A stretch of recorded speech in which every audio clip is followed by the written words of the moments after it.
Streaming live via the internet. Welcome to ISP Radio, your weekly source for ISP-related news, events, and interviews with industry experts. If you deliver internet via fiber optic, wireless, coax, or any other way, you're in the right place. Chat live with us weekly via ispradio.com every Wednesday at 11 a.m. Central Time. And now a brief word from our sponsors. Link Technologies, providing ISP consulting, support, and hardware for wireless ISPs. TowerCoverage.com, providing online RF coverage maps. Mimosa Networks, providing high-density, high-bandwidth radio products. Advanced LLC, providing retail and wholesale advanced communication services by matching providers with your bandwidth needs. And by Sitel, providing reliability in surge suppression. And now your host for ISP Radio, Steve Grabiel and Dennis Burgess.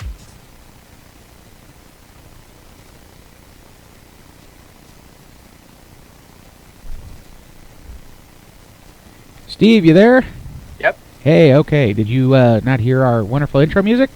No, I didn't hear it. Sorry about that. Okay. We're live then, right? Yeah, yes. I guess that's why I'm sitting here going, where are you at? But that's okay. If that's the worst problem we have today, we're going to be doing great. Well, welcome to another edition of ISP Radio. I'm your host, Steve Grabiel, and got my co-host, Dennis Burgess. I'm broadcasting from my office in Moriarty, New Mexico, and Dennis is in St. Louis, Missouri from his office, and he's producing the show as well. Well, I've got some exciting things going on. After the Wispalooza, this show didn't cost me as much money as past shows, but it did cost me some money, but it's all for good. I bought a Mimosa Link, and we fired that up. It's a interesting radio system. We put it at about 60 feet, got it fired up, and did a microtick to microtick test on that, and we got 1.4 gigs. So we're going to deploy that today on a place that is known for RF hell on top of Sandia Crest, and then also at another site about 2 to 3 miles away. And hopefully I get that same kind of performance with that channel width. But also bought a Netonic switch to clean up our PoE mess we have at this site. And what was interesting is when I was at Wispalooza, I was thinking in my mind the whole time is how do I get something like Mimosa on my network to feed my network with gigabit? And the reason why I was concerned was I have a 12-volt DC plant. It's a solar site. And visiting with the folks at Netonics, they had the switch I needed. We ordered it, came in. My tech's programming it up right now. So after the show, we're going to head up and bring the network down for a little bit and fire it up and see if we get the performance that I got out at my shop here. I'm just crossing my fingers. I'm very excited. Like I said, the interface was really easy. It's a little different in how you set it up. You got to get a code and you log in, but very easy to do, very easy.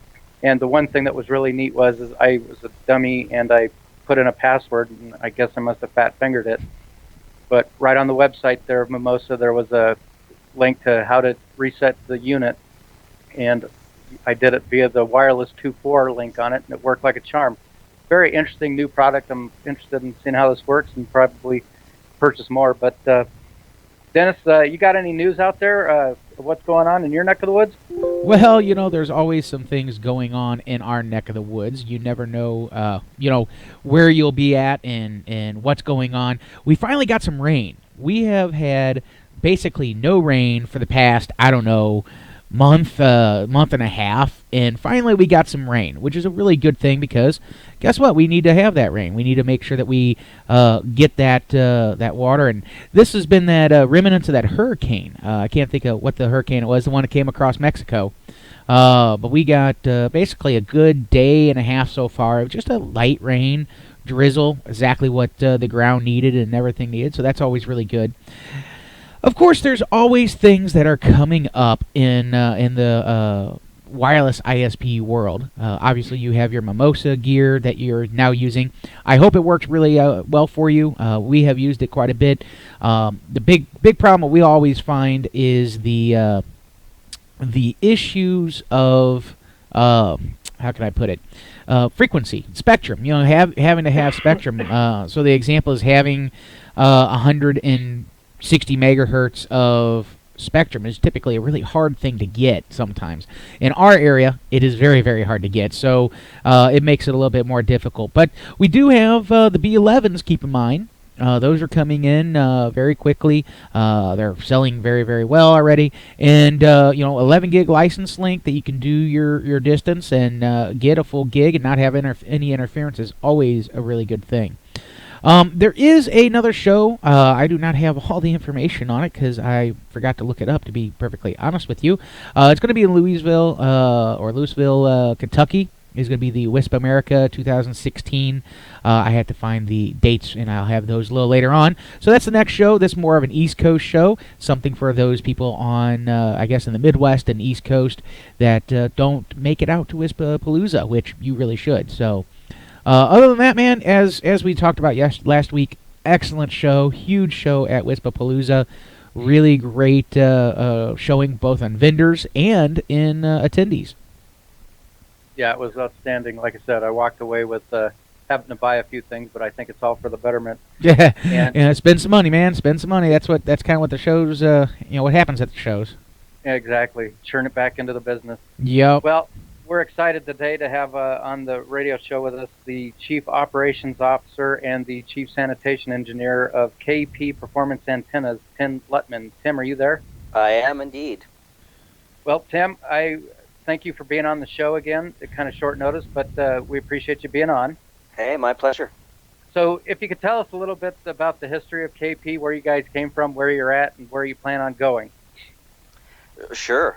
So KP was started by, I'm sure everyone knows, Ken Caird. If you haven't met him, he's a force of nature, but a great visionary and entrepreneur. So he started a ISP company called Cruise Internet, and grew that. And then when he got out of that game, he decided to take his knowledge and what he learned from being in wireless ISP and all the challenges and head balls we face when we're in the industry, and apply that to the manufacturing side. And to his credit, he decided to build a team that were all either owners of WISPs or worked in the WISP industry.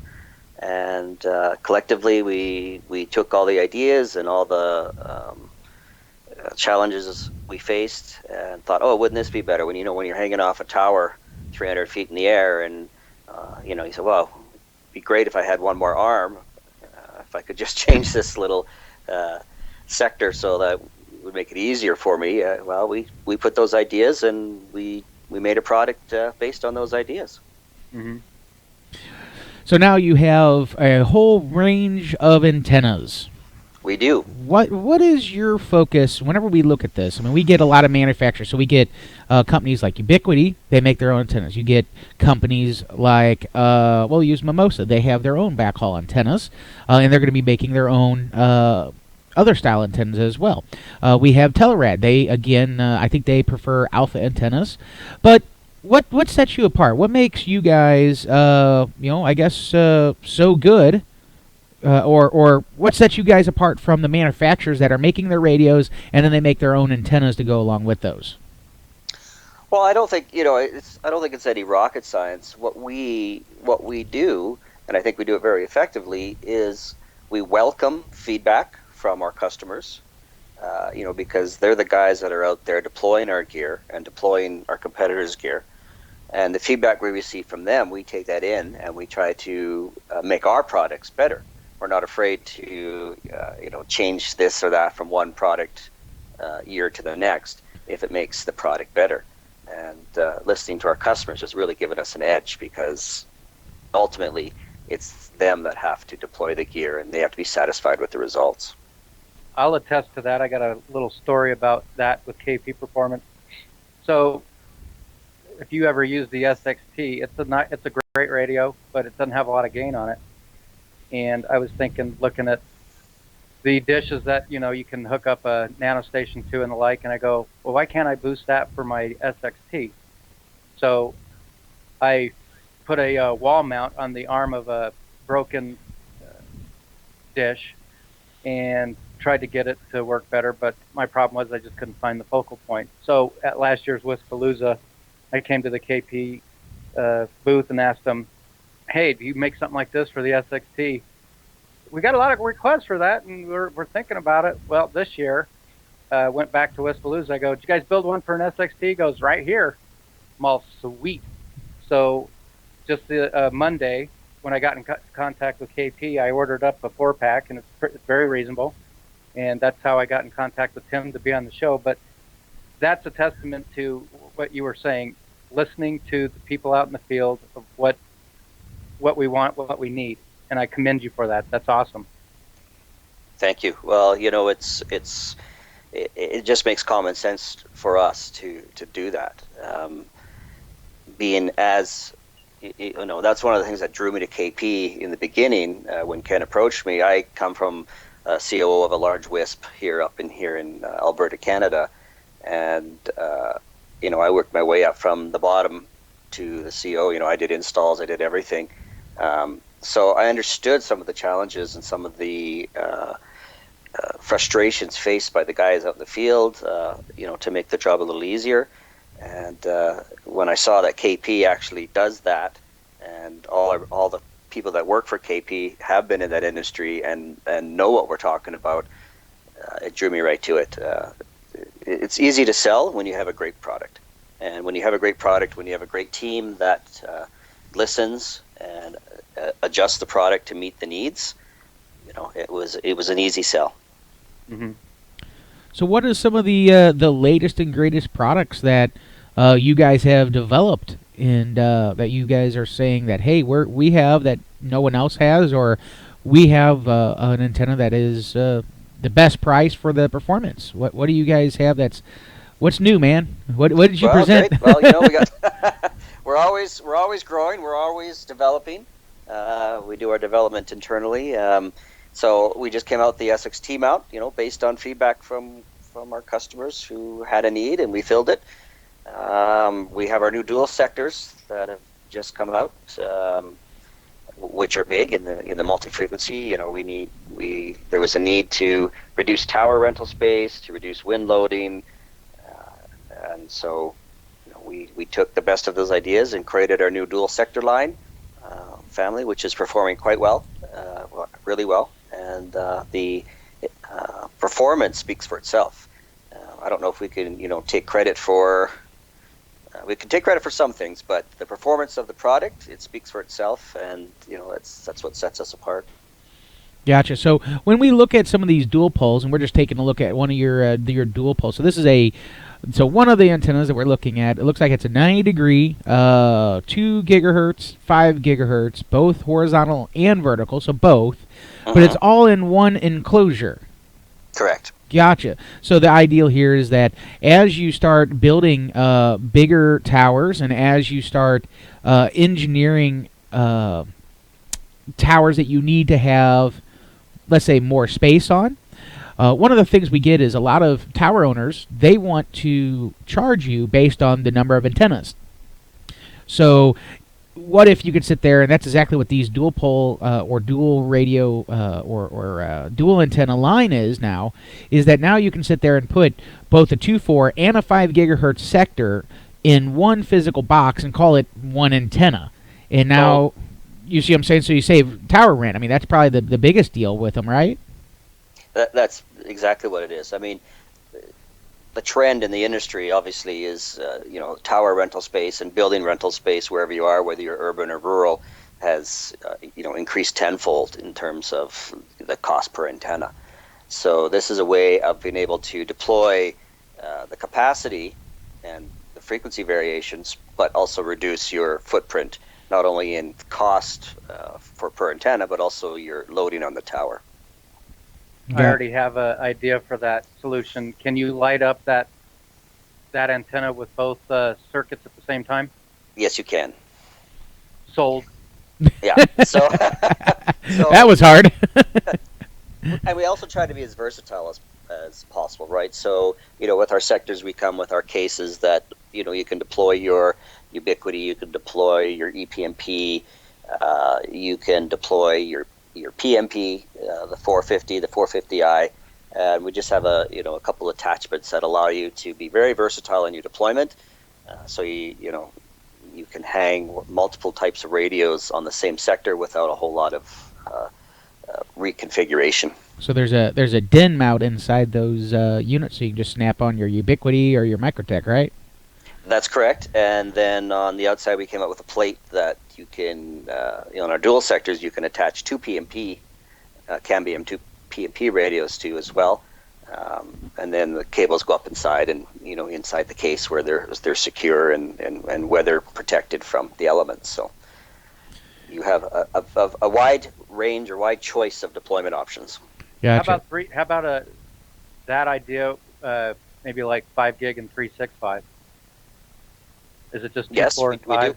We do have that. Yes, we have the 3 slant and the 5 HV in a 65 side angle configuration. So we've tried to think of all the combinations: the 2, 3, the 3, 5, the 2, 5, 5, 5, 2 HV, 5 HV, and of course the quad port type as well. Yeah, so like this one here, what we're showing all of our viewers, what we got is 3 gigahertz. It's a dual slant 45. So something like, it's only 2 ports. So this is a dual slant 3 gigahertz, and then it's a 5 gigahertz horizontal vertical. But it's all in one radome, so you can have one antenna, and then you can mount. You basically have 4 antenna connectors, 2 for the 5 gig and 2 for your 365. That's correct. And then we also have the quad port one. So you have the 3 slant with 4 connectors, and so for the Telrad gear. Gotcha. So either way. Gotcha. So let's talk about that. If we have so that would be the 3 gigahertz dual slant antenna and 1 radome. That's right. Yeah. Gotcha. So my question on that now. When we compare this, and actually, let's, I don't know, actually, Tim, I have a question. I didn't ask this before the show. Are you, part of the engineering task force behind these antennas? I mean, my question kind of comes down to the whenever consumers come to look at these antennas, okay, and they go, hey, I want to buy an antenna. And we look at, so let's look at Telrad as an example. We look at Telrad, and Telrad sells their specific brand of dual, it's actually quad, it's dual slant, 45 slant, 3 gigahertz antenna, but it also has 4 connectors, so it's 2 dual slant, 3 gigahertz. When we look at that, and we get all these specs, so we get horizontal and vertical beam width, cross-polar ratios, front-to-back ratios, vertical, horizontal port isolation, return loss, VSWR, all this kind of good stuff. How do we compare? How does a consumer take those specs from you, because you publish them right on your website, obviously, and go to the other manufacturers and look at their antennas, and how do what are we looking for? What is the sweet spot? What is better? What is worse? Why are all these things important? Well, that's a very variable question.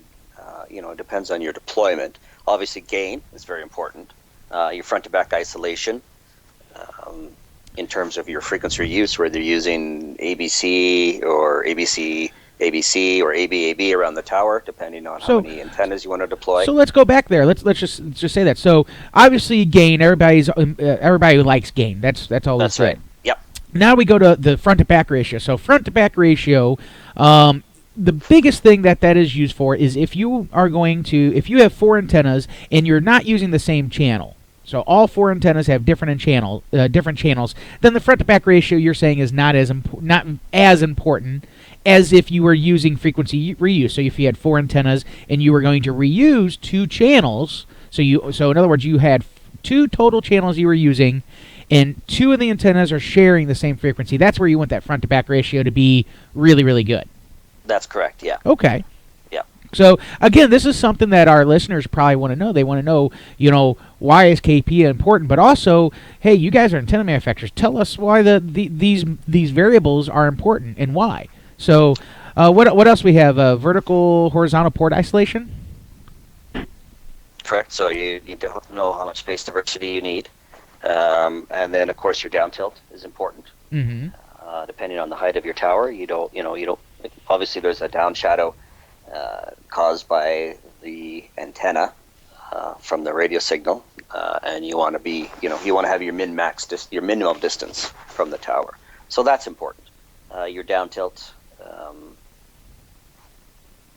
That's one of the things about our mounts that we're proud of is, we have a very large degree of adjustments for your down tilts. So depending whether you have a microcell or you're going further out, you can adjust the antenna sector to fit your needs. Gotcha. Okay. So those are pretty much, really the big things. Front to back ratio if you're going to do frequency reuse, the cross polar ratio, and then we have the vertical and horizontal port isolation. Those are obviously all important pieces that we have. Now I also see that you have 2 5 gigahertz antennas and 1 radome, and it doesn't really say the beam width is 65 degrees per port. What does that mean?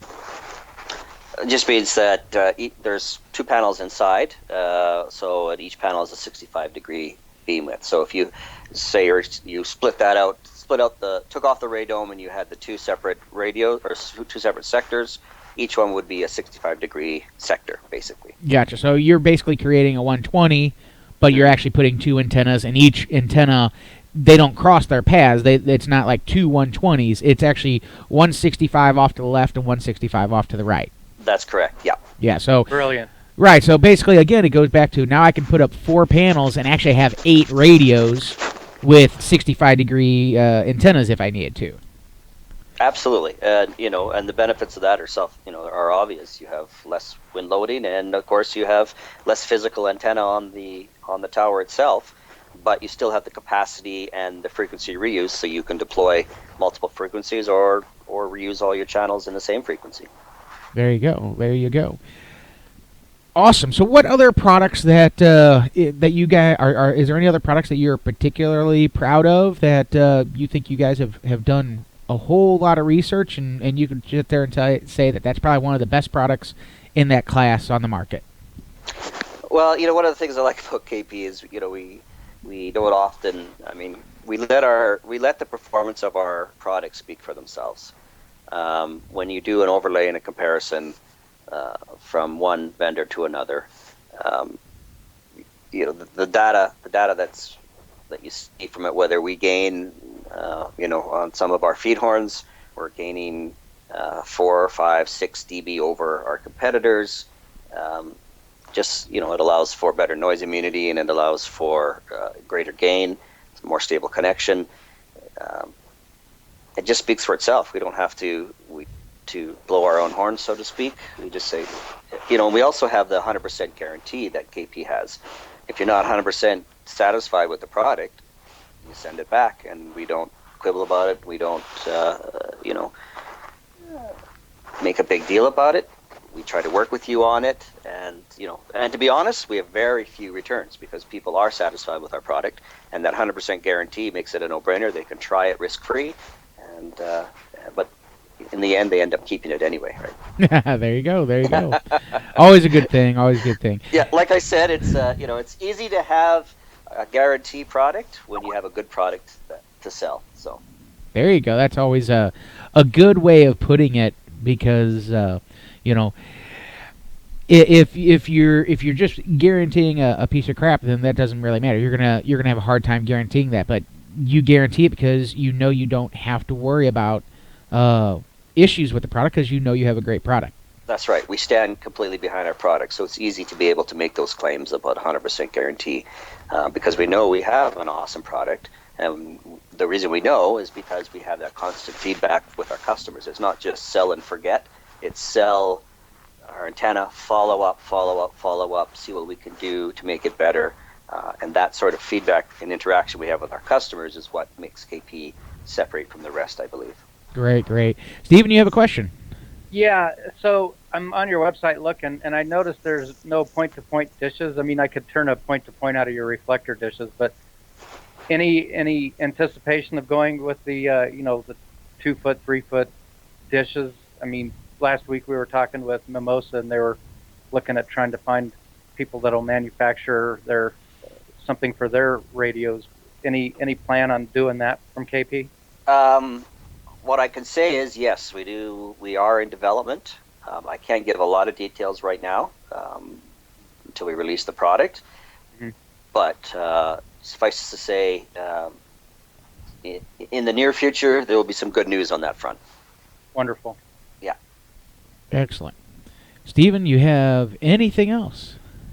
No, I just wanted to share that story about how these guys listen to their customers, and it ties into that 100% warranty. You guys just follow up, and when I ordered the SXT dishes, the salesperson said, "Well, when you get them up, let us know how it works, because I have got an SXT operating as a backhaul, and it's a good performance as it is, but I'll tell you guys what kind of a gain I got out of that by putting up the SXT reflector dish.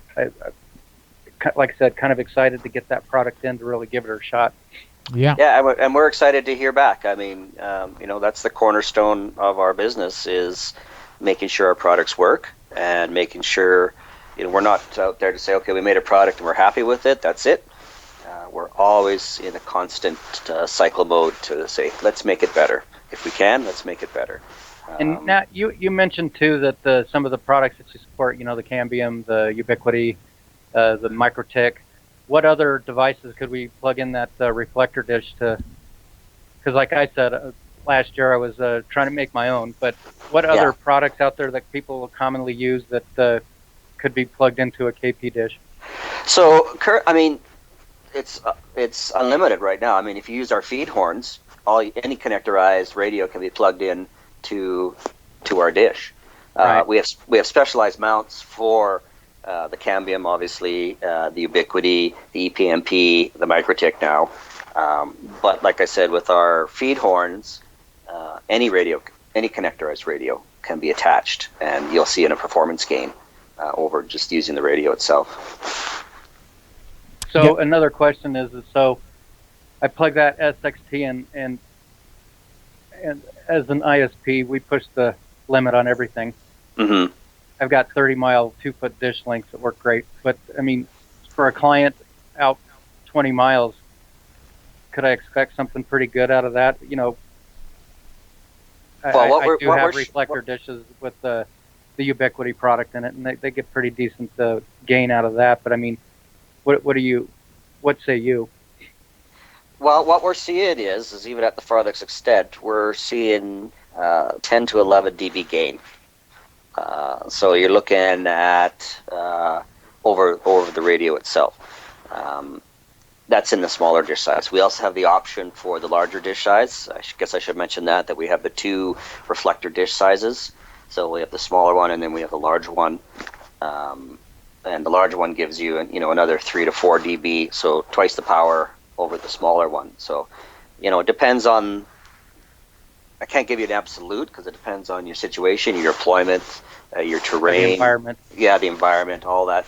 I just know that people have been very happy with the gain, and we're seeing 26 dBi at those distances with the reflector dish, 24 to 26. Yeah. Yeah, so you're getting a lot of gain. So you're saying 24 to 26. Is that's on the SXT or the Ubiquity? Well, that's on the products that we have already. So we're talking, the Ubiquity and the Cambium, the SXT. I'm not hesitant to say. We do our tests in our labs, and we do our testing in our field trials. But it's real world scenarios that we base our numbers on. So that's why we like the feedback from our customers who've tried them, because we don't want to overstate what we have, like some other antenna companies do. We want to be real world numbers, and that's why we rely on the feedback from our customers. Well, I'll feedback when I get them. Excellent, good. Hopefully they're on their way. So yeah, we look forward to that, to hearing you give us your feedback for sure. So tell us a little bit how a person might go about buying your product, your distribution channels. Can we buy direct from you? What's that story? Absolutely. I mean, we have distributors in North America, but you do have the option to come directly to us. I feel we have a great sales team, and they're not just sales people. They're also technical people. So with one phone call, you're able to buy the product and get support for the product, and our guys are really knowledgeable and fantastic in helping the customer. So you can either go on our website and order yourself, or you can contact our 1-800 number and talk to your sales rep, or send us an email at sales or info@kppa.ca, and we'll be happy to help you in any way we can. And the website I'm on it's kpperformance.ca, correct? Yeah, or you can shorten it, www.kppa.ca. It's goes to the same location, and it's pretty intuitive. You can place your online orders. But if you need a little extra support, our guys are always there to help you. And Dennis, you want to plug LinkText? Well, yeah, I mean, I always do, but no, I mean, the answer is you can, of course, get those products anywhere. We do have, as far as the platinum sponsorship with ISP Radio is, of course, my company with Link Technologies. We do offer the full KPP line. You can visit our website. You can order online, take your pick. And just so you guys know, the new SXT reflectors are probably going to be up there shortly if they are not already. So you can definitely get those there as well. But again, you can always grab those from any other vendor, or you can go straight to KP as well. So I should note, though, LinkTech is a great partner for us, and we really appreciate the job that you do. Hey, how's that for a plug? Yeah, there you go. Well, here's another plug for you guys. I bought some RunCon gear, and they use the KP performance antennas, and in the 365, and it works really well. Fantastic. It's good to hear. Yeah. Yeah, always good whenever we can, get those, and we get a lot of feedback. We do sell. We have quite a few of the KP products that we do sell, and we get a lot of really, really good feedback on those products. So definitely not a problem with the products. I mean, it's a very good product. There's definitely nothing wrong with it, and we sell quite a few of them just because people they're tired of using the same old.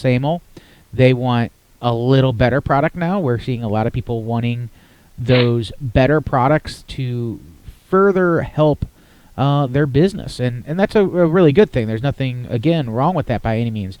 So yeah, I mean, you can definitely go to LinkText. You can get KPs, and listening to the customer is actually, just so great, because now all of a sudden we see we're getting one antenna enclosure with multiple different types of radios, and we are seeing a lot of times where the cost of deploying that antenna is really it starts to get up there quite a bit very, very quickly, and that's why it's always important for us to sit there and to keep going, to keep developing. And KP has developed these products for us, and now think about all the towers that you may have that have 6 or 8 antennas that, hey, guess what, now you can take down those 8 antennas and put up 4 and still have 8 antennas, and they're probably better antennas as well. So with the same or better coverage, right? Exactly, probably Absolutely. better coverage. Yeah. Yep.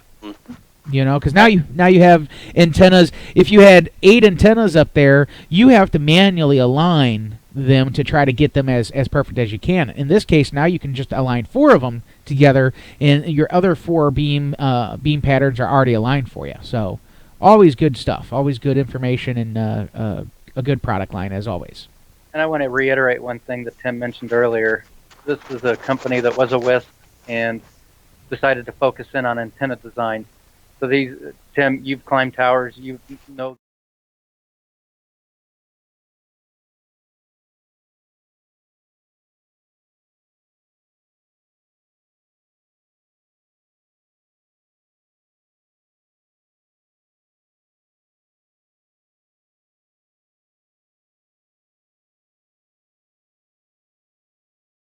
Celsius to plus 30 Celsius in windstorms, snow, rain.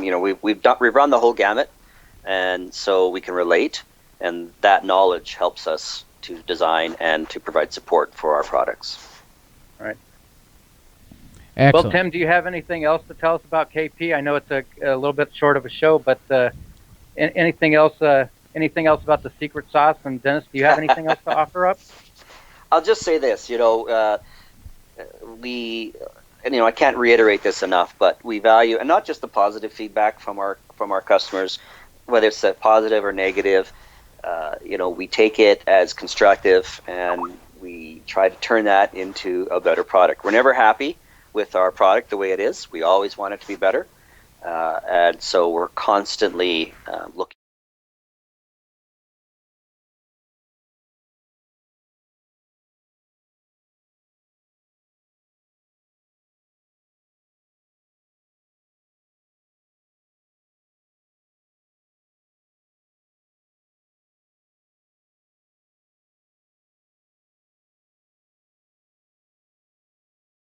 Sticking it in the most inhospitable place as high as you can.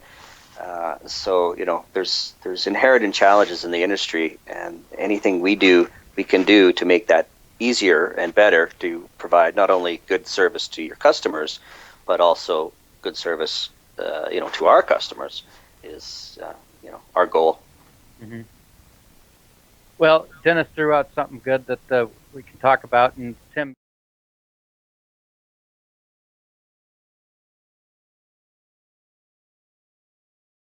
The show at the Rio. Yeah, it was my first time to WISPAPalooza. I've only been with the company for a year, so I went to WISP America 2015 in St. Louis. So this was my first Vegas show, and I thought it was fantastic. The turnout was great. The vendor turnout was awesome.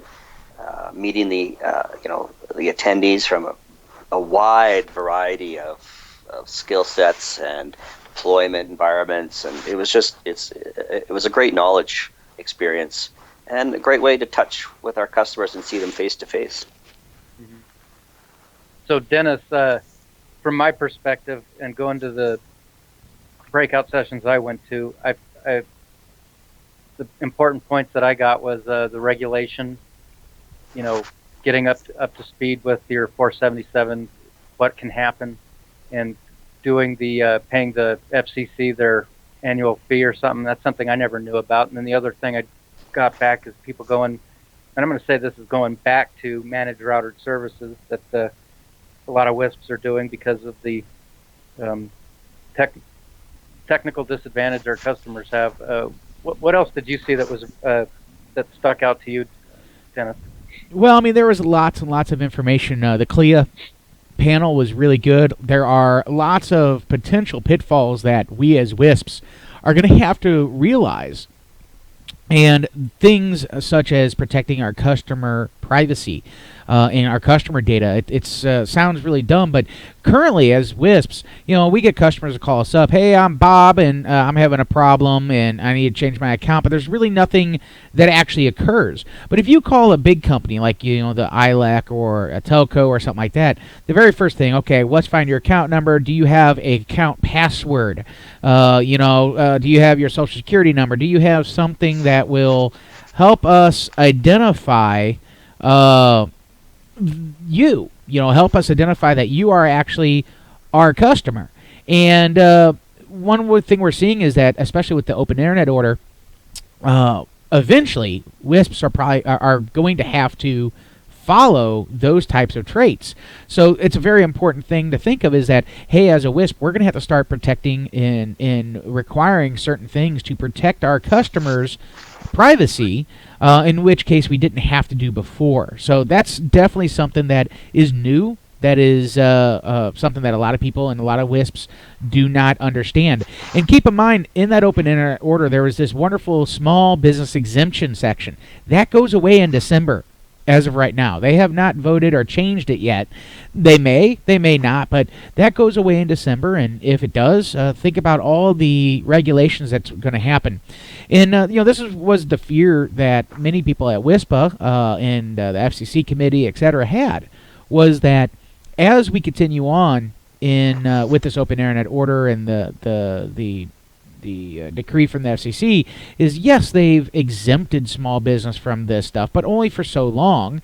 And once they can apply rules, how long is it going to be until they actually change the rules to where they wish to have us fall underneath everything?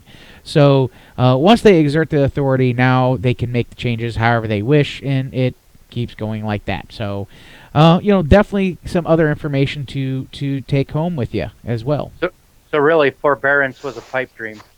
I eventually think so. I eventually think that WISPs are gonna have to live up to this open internet order, and it's going to be a difficult task for all WISPs.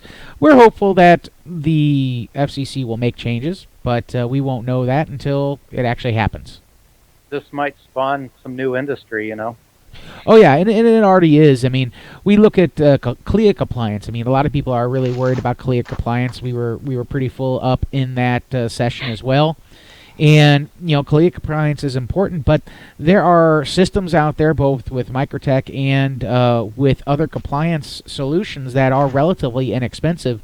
There's a number of WISPA members that do that, and you'll want to check them out. But, some of those are as low as a couple $100 a month, and they handle your compliance from end to end, which is not a bad deal, because some of those CLIA orders, there is basically, hey, we need to start this within, say 12 hours or 6 hours. So you need to have people who can do that, because a lot of small WISPs aren't going to have those. Mm-hmm. Well, that was a part of the big thing I saw, is the compliance stuff, and CLIA is a big part of what I took, and hopefully we can get some vendors that take care of that kind of action for you on the show that can tell us about how they do it. But like I said, the other thing I drew back was the managed routed services. And I remember back in the day when all we had were bridges to hook up, so we had to put the IPs on the routers, and therefore, I could get into that router. It's just interesting how now, and we're going to go to that model, and we're going to include it in a price increase, but it's amazing the reason to do it, and it's to help the client out, because they don't know anything. All they are casual users of the internet, and to be able to drill down into their router, it makes a lot of sense. And I visited with some people that have a solution to where you can do that. And just thinking off the top of my head, since I use Microtech, my solution is going to be that, because I have the ability to do some certain things that will make the internet better for everyone, such as if someone fires up a peer-to-peer client session, I could shut that off at the person's house. Yeah. But it's interesting that it's going back that way, and for the betterment of the customer. Would you agree, Dennis? Oh yeah, I mean, we're definitely seeing lots and lots of different changes. I mean, I remember, like you said, back whenever all we had was bridges and you always had a router, people just want to control their own router. Now people are going, hey, this is a value add service, let's add something like that, and we'll keep going from there. So I see that, and I definitely think that people do it. Do I want to get into it right this second? No, but we have lots and lots of people that do it, and our WISP does that as a add-on. The customer can buy it, and we manage it, and we make sure we're, especially in the 2.4 spectrum, if they're being delivered via 2.4, hey, we want to make sure we're not on the same channel that they are. Yeah. So it's out there. Yeah, being a Microtech guru, for everything I mentioned, that's why I'm going to use the Microtech solution, because, like I said, I can suppress a lot of the bad stuff at the house. Yep. There you go. And as I go to IPv6, putting that IPv6 on the tick, easy. Yep, and it is important. V6, that's something else that was pretty popular at the show. I missed one of the things, but one of the sessions. We had Aaron there, didn't we? Yeah, Aaron was there. But V6 is here. And if you are not actively deploying V6, so a year ago, I would say, hey, you need to be looking at V6. Now you should have V6 running. If not, you should at least be actively deploying it. It is not that complicated. I did 16 or 17 sites a few days ago, and it only took me 3 hours because the routers were already prepped, BGP was already up and running. Everything was running for the customer. All they had to do was actually deploy it. We deployed it, again, 16 sites in about 3 hours. Was not hard, and we even tested it with a couple customer routers by rebooting them. They got their IPs, they got V6 access, everything worked. So it's out there. You need to be deploying it now. Now, a technical issue for me, so I want to go down this path, and I haven't deployed it yet, but we're going to be modernizing everybody on my network's gear, and everyone's going to get a MikroTik and the latest products that new technology. Now, from a technical standpoint, I get the IPv6, and I know, or I'm surmising that the ease at which you did it is because you set up DHCP and it just handed it down to the customers. My question to you is, can I, in my situation, do it relay by relay, if you will, where access point by access point, and have both of them running simultaneously and slowly migrate to it? Is that possible? Well, keep in mind is that you're not going to, in actuality, migrate like what you're thinking, okay? We are going to run IPv6 dual stack for the next several years, more than likely 10 to 15 years. So you're going to run dual stack, in other words, IPv4 and IPv6 simultaneously, okay? That's just the way it's going to be, all right? So all you're going to do now is add v6. So v4 is running, all you're doing is adding v6, doing something like DHCP PD. If you're running PPOE, then you do the same thing. It's still DHCP PD, it's just through the PPOE session. And then once you do all that, now all of a sudden the customer gets a v6 address. Let me rephrase that. They get a v6 prefix /64, and all their devices, if they support v6, will auto-configure for that fairly quickly, and they now have v6 access. Almost all of your major services out there, Google, YouTube, etc., are all v6 enabled already, and the more and more you use it, more and more v6 traffic you will see. Right. So you need to be doing it. You shouldn't need to do too terribly much more. So the example is if your backhaul does not have v6 capabilities. It doesn't matter, because v6 is just a different MAC protocol. As long as it's a bridge, it's going to pass that right on through. The only devices that really need to, quote, support v6 is the customer CPE or router, whatever that device may be. In our case, we use the customer CPE as their router typically. And then any of your routers at each one of your sites, okay? And that's it. If you bring everything back with VLANs, or if you do VPLS or something like that, again, it doesn't matter about all the infrastructure. It just matters what the endpoints are in those particular cases. So there's lots and lots of options. And, when we look at MikroTik has full support for that pretty much, completely. There's pretty much everything we need in there, including both BGP and OSPF v3 for IPv6. So definitely start deploying that soon, or now. Well, in my case, I'm looking at having a management layer and then the IPv6 at the customers as their router. So I would have like an IPv4 private network for management of all the devices, and then the v6 out at the customer's premise. Is that correct? Well, keep this in mind, is that they still need v4 access, because there are still plenty of sites that is not v6 capable, okay? And I'm not saying that's handled at the core, right? Well, typically you're going to run v4 and v6 simultaneously. Okay, so if you already have customers with public IP, v4 IPs deployed, you're just going to leave that there. You know what I'm saying? It's not a big deal you should leave that, if you know what I'm saying. So in this case, I'm a double natted network. How would that work? Well, if you're natted, that's fine. They still need v4 addressing.